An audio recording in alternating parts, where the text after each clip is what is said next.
Hello and welcome back to Satisfactory. My name is Volcata, and at the end of last episode, we unlocked oil processing. And moving into oil processing is like moving into the next epoch. It's a major move forward in this game and in the potential for progress and unlocking of new materials and new products going forward. And getting oil processing up and running is no simple task, and it's rather daunting. There's a lot to do, and there's a lot of demand on it. So today we probably won't get into oil processing, but I do want to get started with scouting out our area that we are going to want to do our oil processing in, maybe creating some kind of outpost there, establishing probably power to it, and ideally maybe a hypertube from there to here so that we can get back and forth for building materials and whatnot without having to do all the running and back and forth that I had to do back when I was setting up the steel area initially before we had hypertube functionality. So we're going to get started here and map out where we want to go and get going.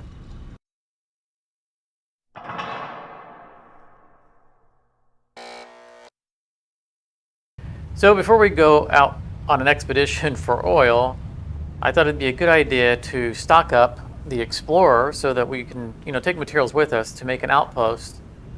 And might as well take along with us, the things that are required for actually making refineries and making the oil extractors. And if we look at the production list, we'll see here that the refineries take motors and encased steel beams, along with some other things that we already carry on us. And oil extractors are similar. So I've gone ahead and stocked up a bunch of encased beams. We're going to grab some motors. We can pretend that this makeshift warehouse doesn't exist. Again, it's very temporary. Don't judge. And let's just grab a bunch of them. No, we're not going to need all these today. We may get a little bit of stuff built, but I don't think we're going to do any large-scale production. But it's good to go ahead and get it over there in the area, just so that we can be prepared later on, and it'll save us some trips. But I'm going to get out of here and start heading towards our base again. And we're going to do some scans. Now, I already know generally where the oil is, at least that I want to target, because I have used them in previous runs. And we're not too far away, but we do have some difficult terrain between us. And I would like to establish probably a hypertube here and there before the end of the episode so that I don't have to be driving back and forth. But let's see here, we're going to need probably some cable for our power, because we're going to run power to there and back. And we're going to need some copper sheeting for the hypertubes. And we're going to need some steel tubes, which we just left behind. So I'll run back over there myself and get them in a moment. But let's run in here real quick, get ourselves some cable. I think it's going to cover us. Fill out that stack. Yeah, 4 stacks, that should be fine. And copper sheeting.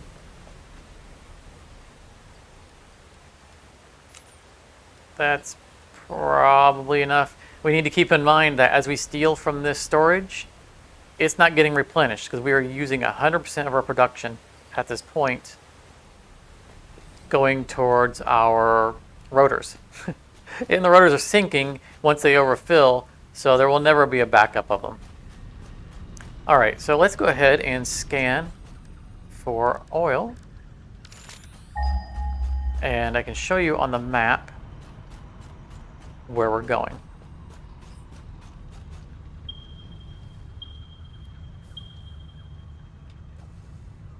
Okay. So if we zoom out, oh, there's oil over here. I didn't know about that. Where we're going to go is up here. This water area is littered with oil. I know we only see one icon up here, but I think there's like 10 oil wells up there. There are a lot. Now, they're not all pure. If I remember correctly, there's a bunch of impure ones, but it is a huge cluster of oil production, and the water is nice and open, so it makes for a good place to build out an outpost, and it's not too far from us. So, if we go north from here, like there's this little crevice here. We know that goes down. Looking at the map topography, I don't think there's a way down for the buggy, but we can always just build a ramp.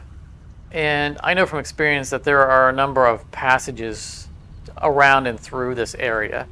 So what we're going to do is we're going to drive up and around. We're going to make our way down into the valley, and then we're going to get up here into this little beach area and start mapping out where all the oil is. And I have a bunch of beacons on me so that we can mark them out and mark out their various amounts of quality. And then we'll start getting some platforms built and kind of get a game plan put together once we can kind of establish where things are in relation to each other. So I'm gonna run back up here real quick and get our tubes, and I think we're ready to go.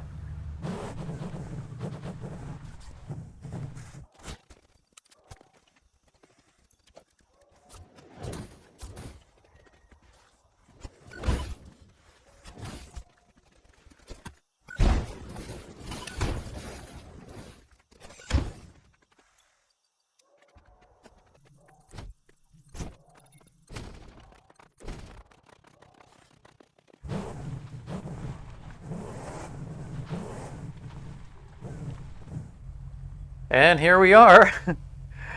I ran into a little bit of trouble along the way, but nothing I couldn't handle. Like I said, it's not really that far away. Though, it's not necessarily a trip I want to keep running back and forth on. Also, this area is huge. And, as I'd mentioned before, there are multiple nodes around here. Yeah, there's one right there. They're pinging all over the place. The closer we get to them, the more they show up. So I'm going to run around here real quick and I'm going to drop beacons on all of them. And then we can look back at this map with the benefit of beacons being on all of them and kind of start planning out how we want to maybe centralize our hub and, our relation to where we're at home. Like we found a way through right here, which was pretty good. And it might not be too hard to run like a hypertube network through that little valley there. So let's get these nodes all mapped out. I should probably have a weapon in hand because the area is going to be defended. All right. Give me just a moment here and we will resume once we have a map full of beacons. I mentioned that these are defended. As you can see, I wasn't kidding when I said they were defended. Oh, goodness. Oh, I didn't bring a Xeno Basher. Oh, I don't even have my regular Basher in hand. Okay, I came ill-prepared for this.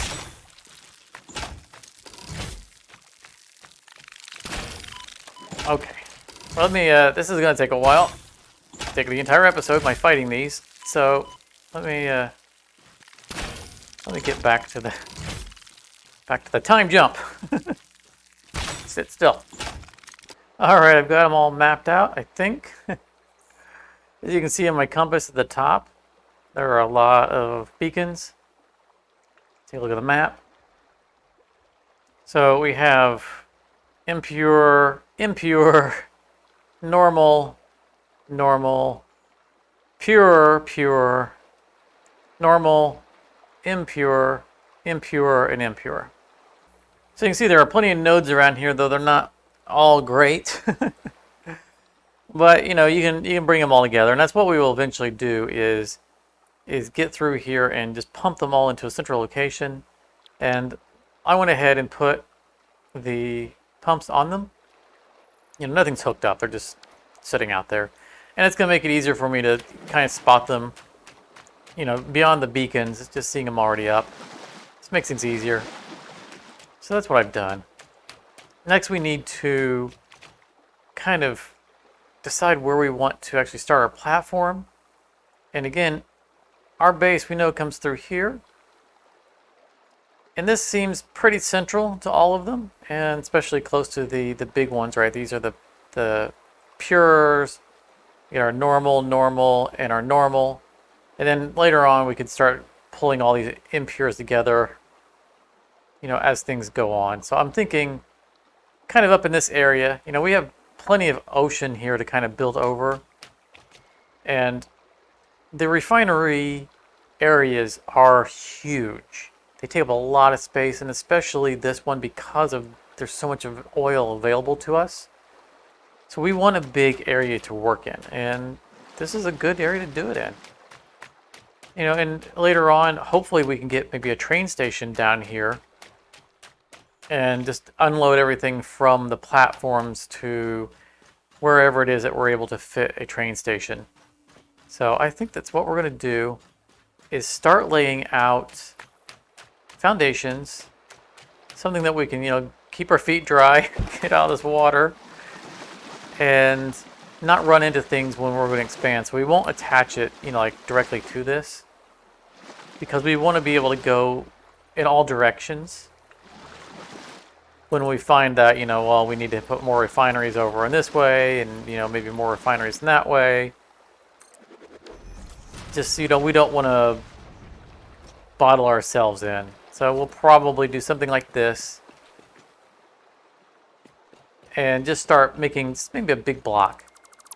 And that'll give us a starting point to begin mapping out kind of how many we're going to need of what and get a good idea for what to do. So I think I'm going to do a little bit of math on what our production rate potentials are without overclocking. So like this here is a pure, or an impure, it's a normal. And a normal is 120. It's just like, the regular Mark 1 pumps or extractors on a regular node. I guess it'd be Mark 2. Right, because a normal is 120 with a Mark 2. So we'll follow the same rule set as a Mark 2 extractor on a node. And we'll do some math and just kind of get an idea of how many refineries we're going to need. We'll say we start off with just the pures to begin with. And that'll give us an idea of what we're going to do. Whew. I was startled. I saw the concrete flying and I thought something was coming after me. Oh yeah, to say that the area was dangerous is an understatement. This is the loot from all the things I had to kill. And yes, I did die more than once. So there was lots of running back. It was very annoying, not fun. And yeah, next time we go to the base, we're going to make a Xeno Basher and be more prepared next time. But I'm gonna finalize my first pass on where we're going to build. And then I think what we're going to do is we're going to build our hypertube network back home and run power, and that way we don't have to anchor all of our resources here and feel so stranded when we do our building. So let me get more confident in where we're going to build, and then we'll start that run. Okay, so the math is actually fairly simple. If we're looking at 240 from a node, a pure node, or from combining a couple of normal nodes at 30 per minute, that's either for the plastic recipe or the rubber recipe, both take 30 per minute.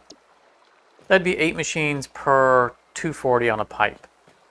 Of course, we can go to 300 on a pipe, so we could bring, say, another 30 in or 60 from, combining some impures. But for now, this is going to give us the good rough math right from the beginning.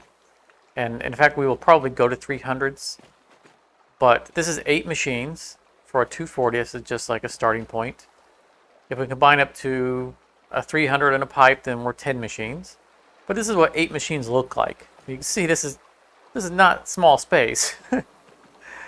And in fact, this is about 10 foundations wide. 1, 2, 3, 4, 5, 6, 7, 8, 9, 10. In fact, it's almost exactly 10. So, you know, allowing for space to do things in between, we're looking at 30, 25, 30 wide on foundations. So that gives us a kind of a guiding principle for, you know, how far back into the water we need to do this so that we don't run into things that, you know, could be in our way later on. And that's just for the foundations for the refineries. You know, we're going to want to do fuel. Eventually, when we have the fuel burners, we're going to want to have, you know, constructors or assemblers, because we are going to do some on-site manufacturing of products that use oil. So we need a ton of space. But I think this is a good foundational spot. I think this is where we're going to build. And this is all the concrete I have left, you know, that I brought with me. I've already emptied the Explorer. So we're not going to go too much further on it. And I want to start making the tube network. And I think do something like that. You know, actually, if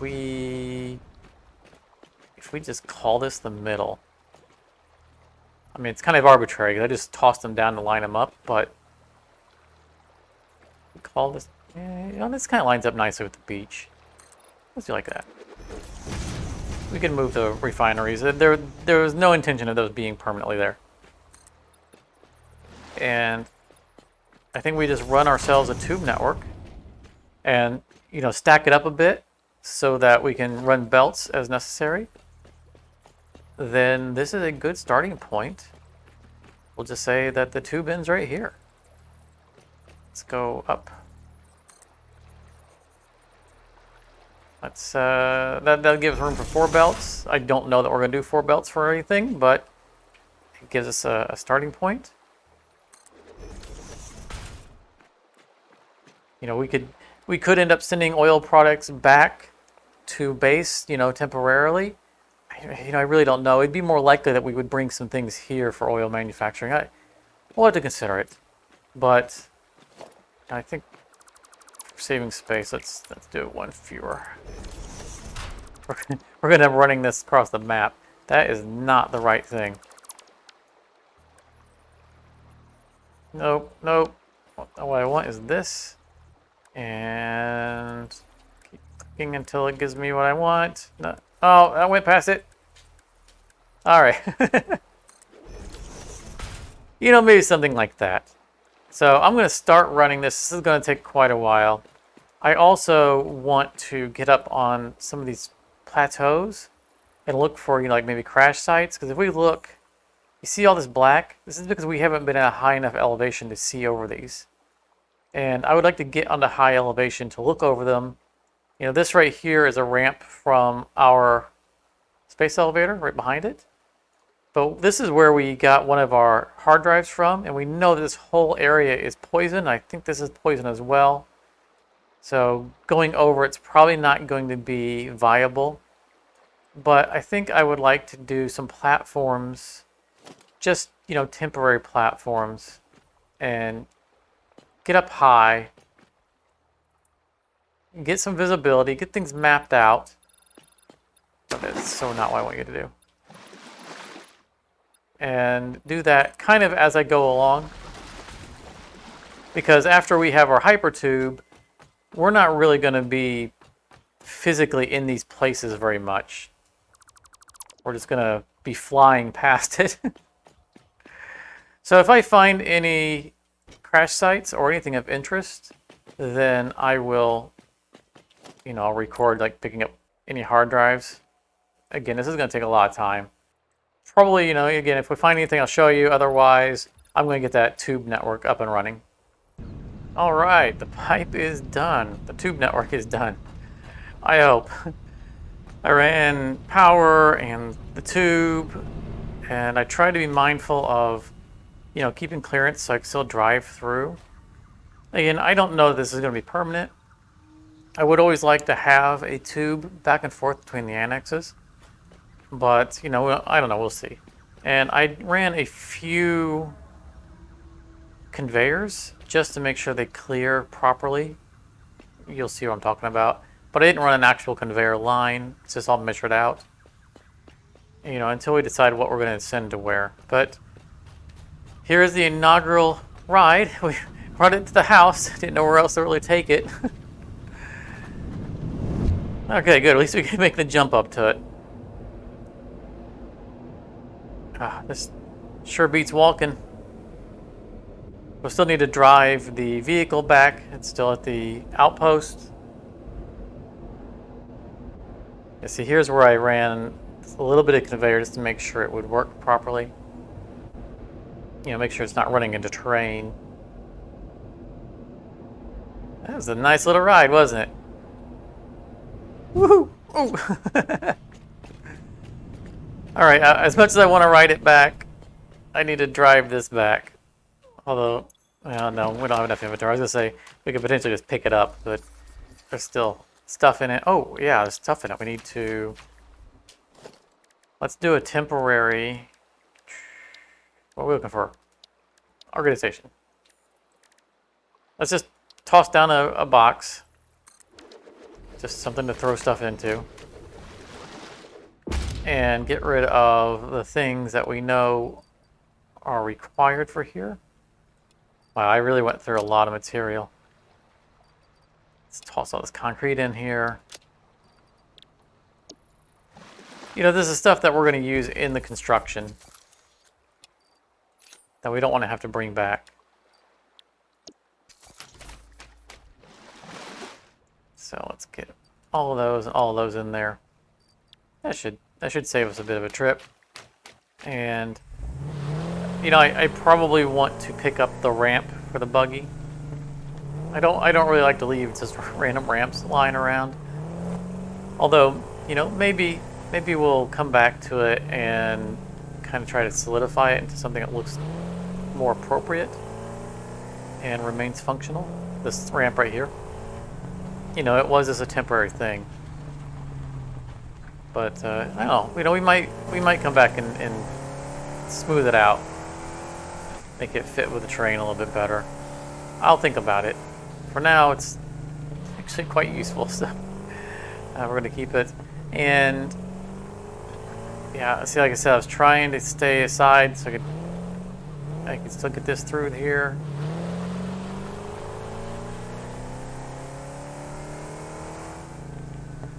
All right. We are home. Nice. Excellent. Well, that was a nice little adventure. I didn't pick up any hard drives. I found one hard drive, one pod that was inaccessible. It probably won't make the cut. But I put a beacon as close as I could get to it right here, but it's in the gas. And I did get up and I was able to look around here. I don't know why it didn't map it out, but I didn't find any other hard drives. I would like to. There's a giant cliff here, and I know that there is, one or two crash sites on it from previous experiences.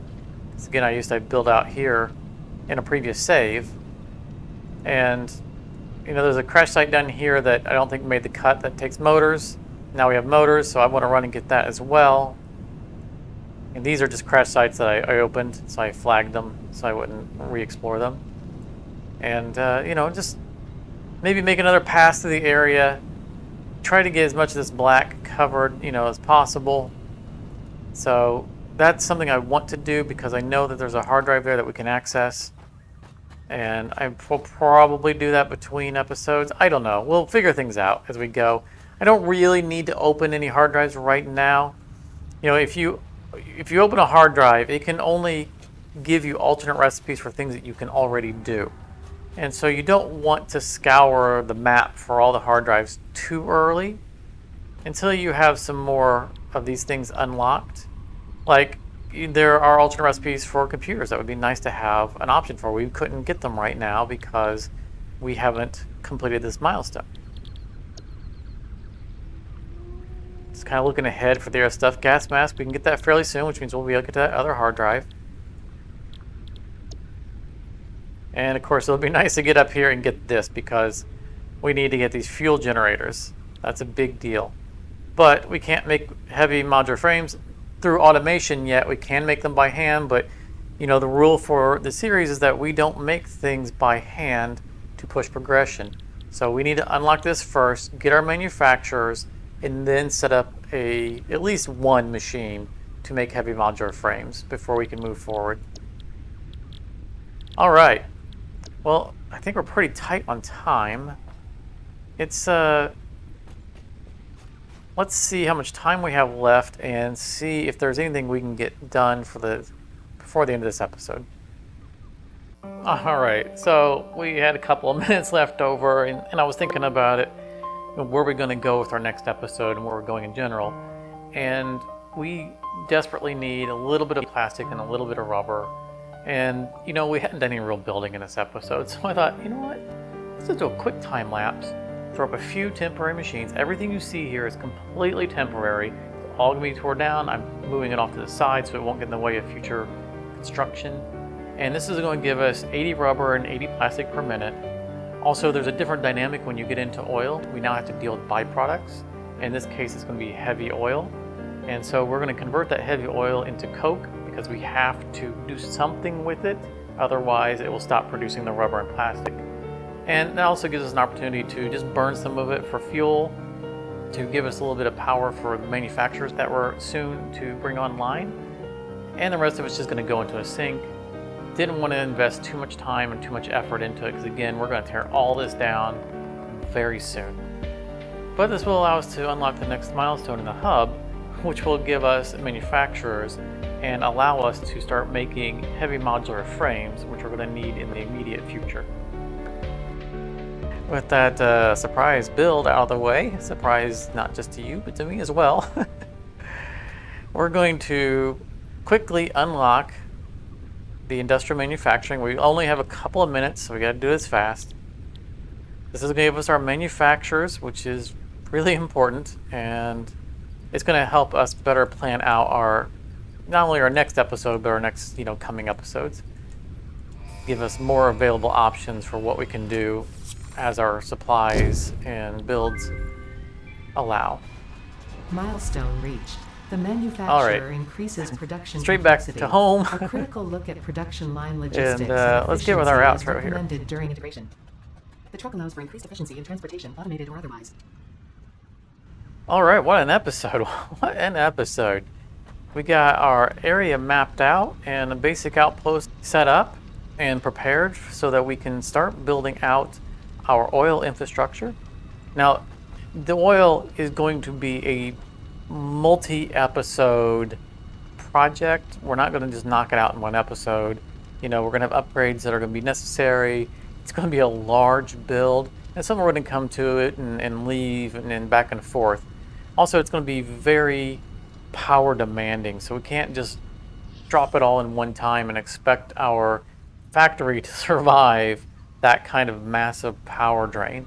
So over the next several episodes, we'll be in and out of that area and do other projects. But it was really important that we got it started, and we're definitely going to spend a lot of time there. So thank you very much for coming out.